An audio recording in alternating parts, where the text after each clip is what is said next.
Welcome back to another episode of the Turn Autism Around podcast. I'm your host, Dr. Mary Barbera, and tonight we are talking all about step 4 of the Turn Autism Around approach, which is taking easy data to turn things around. Step 1, if you remember, I have done a previous podcast, is all about assessment. Step 2 is all about planning and goal selection. Step 3 is teaching or intervention. So step 4 is our easy data collection. So let's get into that now.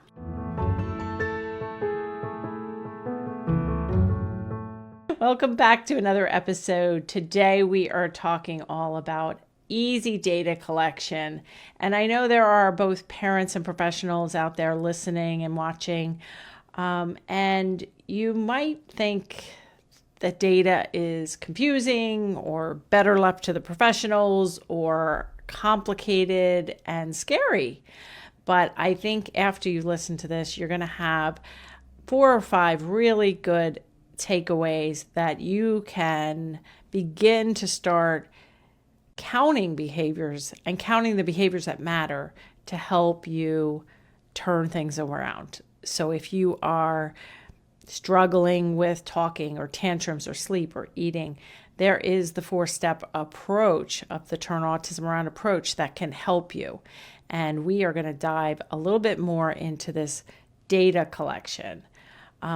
Even some professionals and even some novice behavior analysts might feel like data collection is a little too overwhelming. And I remember when I started Lucas's ABA, Applied Behavior Analysis program, we started it years ago, over 2 decades ago, I didn't really know anything about what kind of data we would need, but we had a consultant there telling us what kind of data we needed. Then when I became a behavior analyst, it was all about graphing data. But I still was questioning, we don't just want to keep data for the sake of keeping data or graph data. That's really not the right data. So today I'm talking all about getting the right data, the easiest data that can really make a difference in our lives. So for those of you that haven't gotten your hands on my book yet, it is out as of March 30th, Turn Autism Around, an action guide for parents of young children with early signs of autism. There is a lot of data collection in the book and a lot of stories that really give you examples of why data is just so important. One of the stories is Michelle C., who's on podcast number 78, and her daughter Elena was diagnosed with autism just before she turned 2, and she got caught up because her birthday and her diagnosis was February of 2020 when the world shut down shortly after the diagnosis. So Michelle with her daughter Elena they're featured in chapter 8, 9, and 13. And one of the reasons I really wanted to feature Michelle and her daughter's story is because it was so remarkable. She joined my online toddler and preschooler course, and she all of a sudden posted one day. I didn't recognize her name from posting a lot or anything. And she posted one day and she said, I started this course 4 or 5 weeks ago, and my daughter went from 2 words to 500 words. And I'm just ecstatic. And I was like, whoa, I want to talk to you because that's really pretty remarkable. So we got on a call, and I didn't even know if it would make a good podcast interview, but I asked her permission to kind of pretend it was a podcast, and it's really one of my favorite top 10 podcasts. It's number 78. But she knew, because of my online courses, and now these same procedures are in my new book, she knew to take a language sample before she started all the interventions and after the course was completed. And so I really recommend that. We're going to talk about the data collection she did, but that was one big important point for Michelle's success. Was she had baseline data and she had data afterwards, and she didn't have any other services because the COVID shut down the world. So she didn't even have any early intervention professionals on Zoom or anybody coming to the house. She didn't take Elena anywhere. She didn't take her to play dates. She didn't take her to preschool. She didn't take her to daycare. She didn't even take her to the grocery store. And so all of the interventions she was learning online was what was working. There's also, especially if you have older kids, like my son Lucas is 24 years of age, and we have used a system that I'm going to talk to you about in a moment, using a calendar and using a physical calendar to collect data on Lucas's problem behaviors, changes in medication, allergies, and allergy shots was really key to us figuring out how to get him really stable and how to get his aggression gone and his self-injurious behavior near zero levels. And the third little story I'll tell you to illustrate the importance of taking the right data and how data and behavior change can be overwhelming. When I was working with the Pennsylvania Verbal Behavior Project for 7 years, early in my career from 2003 to 2010, I would go into classrooms working with teachers and paraprofessionals and speech pathologists. I remember this one classroom I went to, there were older aides, teacher aides there, and they would be like, every time Mary comes, we have to make changes. Like, can't you just let us be, And they were, 60 years old or older. And they just didn't like a lot of changes. They just kind of wanted to do the same old thing. But what I explained to them was, yes, we were going to make changes because for every child in the classroom, they had, things that they were working on. And they were either not making progress, so we would need to make a change.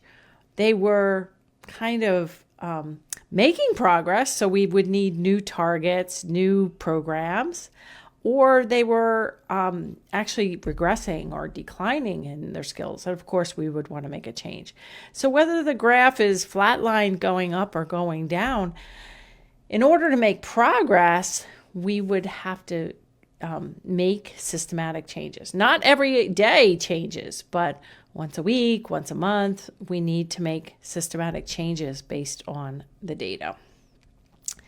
So every time you think of data, don't be stressed. Just think about really easy things that you can count.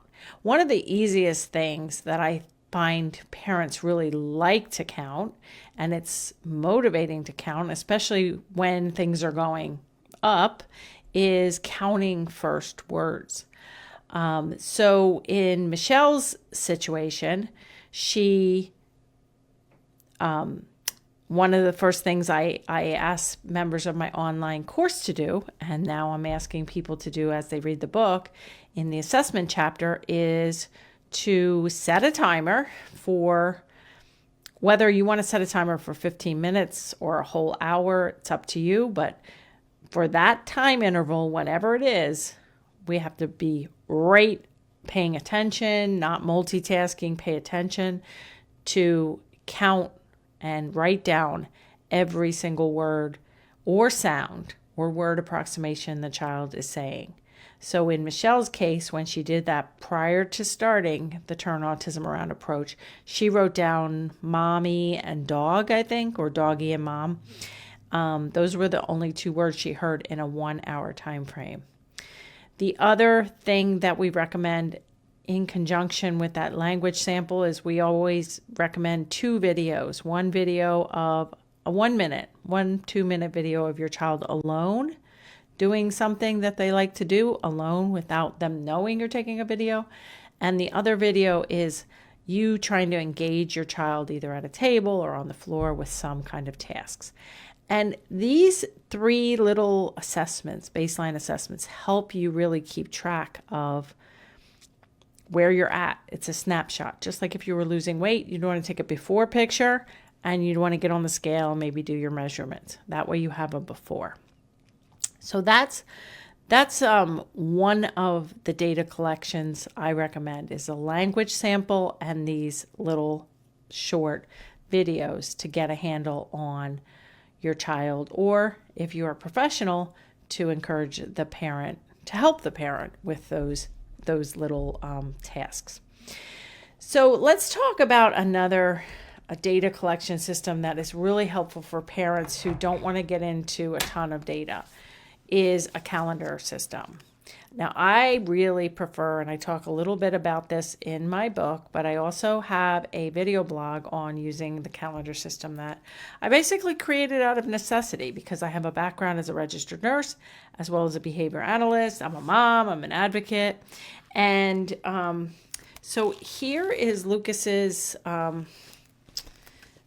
calendar system. And I like the physical calendar because if you try to use your phone and then the child wants the phone, or I just don't find that we have like enough space to type. It's just consuming. So you're not going to be able to write down every single thing about the child's day in that calendar anyway. We only really want to write down, for Lucas, we wanted to write down any self-injurious behavior, which he used to have like maybe once a week. Now he has it much less frequently. And the other thing that this calendar really has enabled us to see is when we've tried to switch his medication from regular medication to long-acting medication, it didn't work. We also can correlate his problem behaviors with headaches and allergy shots, the need for allergy shots. So I would get a calendar for some families with children that don't sleep well, who may take melatonin or another medication. You can have the calendar. You can use the calendar to work on sleep, and that would really help you. It's much better than just jotting things down. Like I have here that Lucas saw Dr. Murray on June 9th, and Dr. Murray actually is one of my favorite podcast episodes. It's number 28, marybarbera.com/28.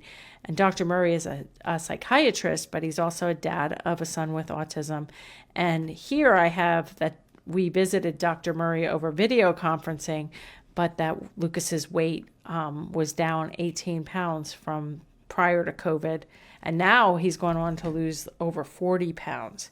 But I also see here that he had self-injurious behavior. He had allergy shots. If he's on antibiotics for something, whatever the situation is, I can write it here. If we are increasing a med, decreasing a med, it's all on here. The other nice thing about this kind of data, and really any kind of data, whether you're taking 2 words to 500 words, or whether you're looking at 3 self-injurious behaviors in June and 0 in July and 5 in August or 0 in August, all of the data you take, even if you're not a behavior analyst, think about, could I graph this? Could I make a visual representation of this? Because if you can't graph it, it's going to be hard for the behavior analyst to put that in your plan, because insurance companies and want to make a plan. Now, Lucas's SIB is so low now that we don't really have to graph it. I can just tell the doctor that it ranged from this to this per month. And it's not a big deal. We also write down like what time it occurred, if he complained of a headache, if he was given Motrin. We can add all of that into the box, and we use red pen for any medical issues or problem behaviors in here. And then we literally take the calendar to the doctor's appointments, and that really helps us. So I think the calendar system has just been a great thing for Lucas and for many of my clients as well. Okay, so we talked about a language sample and getting baseline data, and as well as videos. We talked about the calendar system. And if graphing sounds like, oh God, I wouldn't know how to start with a graph, it doesn't have to be that hard. Like you could, and I know that some of you are just listening and not watching, but you can just take a piece of paper and you can put one line down, one line across, like a graph. And then time goes on the bottom, and then, your rate data or the number of words or the number of SIBs, whatever you're graphing goes on the side against the vertical line. And this could be, 3-1, 3-2 goes across the bottom. And you can just start looking at things in terms of a graph. So you could see, oh, wow, that's on its way up, or that's on its way down. So think about the ability to graph, which is really important when you are thinking about what kind of data. Because I see so often, or I used to see so often when I was really working with kids, is in classrooms especially, is a whole lot of data being collected and some graphing and very little analysis. And so I only want to talk about behaviors that we can collect, we can graph if needed, but although I don't recommend or really worry about parents graphing, but I want whatever data I'm giving them, I want to have the ability to graph it in some way. All right, let's talk about another data collection system that is common in schools and homes, and it's really important, and that is ABC data. So I do talk about this quite a bit in chapter 6 of my new book, Turn Autism Around, and I also talk about it in my online courses. And again, you don't need to be a behavior analyst to start thinking about ABC data. So ABC, A stands for antecedent, and that is what happens before a behavior occurs. The B stands for behavior, and that is what the behavior actually is. What does it look like? And C stands for the consequence, or what happened right after the behavior. So I don't think I want to necessarily show you, but let's talk about what you would write down. And this can be done on a piece of loose leaf. This does not have to get crazy, and you don't need necessarily an ABC form, although with my book I am going to include a blank ABC form as well as a sample ABC form for free as a book resource. So all the book resources, everything as you're listening, the pre-order information, the order information, all the forms in the book are going to be at turnautismaround.com. So if we think about the antecedent, the behavior, and the consequence, we also have to make another column before all that with the date, the time, and the setting. Because if Johnny's told no in math class versus told no at the grocery store because he wants candy, those are two different things. So I always like the date, the time, even day of the week, like whether it's a weekend or a weekday. But if he's in school, if he's at circle time, those are all really important when we start to analyze these problems. So the antecedent is what happens right before a behavior. So in a lot of cases, in some cases, nobody caused it. Like it could be a fire alarm going off that was unplanned. So the antecedent is loud noise, fire alarm. And the behavior could be biting his knuckle, yelling, aggression, swiping the desk, whatever, covering his ears, screaming. And then the consequence is, if it's a fire alarm, you have to exit the building. So then we've got like another whole situation. But a lot of times when we're talking about antecedent behavior consequence, it's not just some loud noise from thin air. It's somebody's placing a demand or telling the child no. Those are the two biggies. And the behavior that it elicits, the important thing about the behavior column is that we're very specific about what the behavior looks like. a lot of people, when they've studied ABC data, a lot of parents and paraprofessionals and even professionals write, he had a meltdown, he had a tantrum. That's really not good enough to really analyze. We need to know, did he bite his knuckle? Did he hit his head with an open hand or a closed fist? Did he hit his head against the wall? And those kind of things will really help. We can also graph whole episodes, like ABC, a whole major episode. We can graph that as one whole episode. We also want to note how long this episode lasted, and we might want to be working on reducing that. So one more, I think I have one, well, I have two more data collection systems that might be helpful. And you don't have to start all of this at the same time. You might want to, we definitely want to get the book, and you definitely want to start with language samples and videos and the assessment forms I have in there.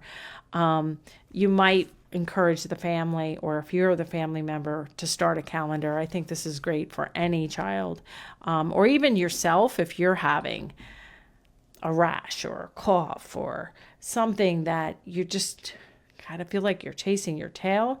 You can really keep track of like what you're trying and try, and then you can take the calendar to the dermatologist or to the pulmonologist to say, here's what I tried. Here's when it started. It got worse on this day. Over the weekends, it seems to be better. You almost have to be a little detective. Okay, let's talk about two more areas of data collection that you may or may not be able to use in the near future. One is a clicker counter.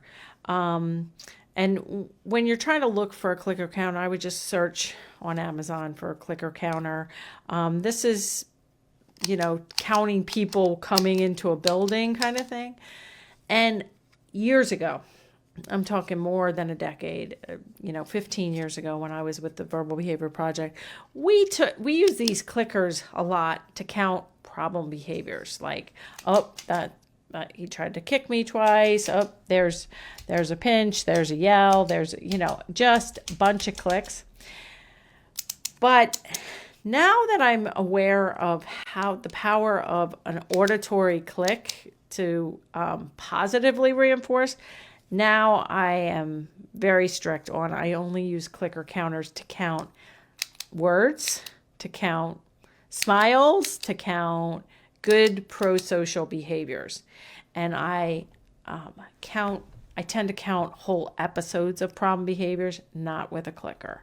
So a clicker is good for keeping track of words you hear, and good behaviors. And then I've been into classrooms where they have 10 little clickers all bunched together, rubber banded together, and the green one is for kicks and the blue one is for yelling. And I don't see any point to that, because really we want to get all problem behaviors down, major ones down to near zero levels, and go from there. And then the final point I'll make is that we have a lot of assessments and forms in my new book, Turn Autism Around, assessments and forms to help you improve feeding, sleep, potty training. And it may seem really like, oh my gosh, this just sounds like so overwhelming. I don't even know where to start. But trust me, I teach you how to start, what to do step by step. And whatever problem you're having, whether it's a talking problem, a sleep problem, a potty training problem, whether it's a child won't tolerate wearing a mask, or whatever, won't take a medicine that he needs to take, we tackle it the same way. We assess, we make a plan, we make sure the goals are appropriate, we intervene, and we take easy data, and we can turn really any behavior around. So in summary, it's just so important to use the 4-step Turn Autism Around approach. I hope that you will buy the book, turnautismaround.com. I hope you will download all the free resources and bonuses that come with it. And I hope that you will continue to follow me, because I do believe that this is a new approach. It's based on all the science that I know, but it's also based on my background as a medical professional, a behavior analyst, and a mom who really wants each and every child to reach his or her fullest potential, to be as safe, as independent, and as happy as possible. So hope you enjoyed that short presentation on taking easy data. If you're a parent or early intervention professional working with young children with signs of autism, or if you're a parent or professional helping older children with moderate to severe autism, you'll definitely want to order my new Turn Autism Around book today. You'll get access to all the book resources that will help you right away. For all the details, go to turnautismaround.com.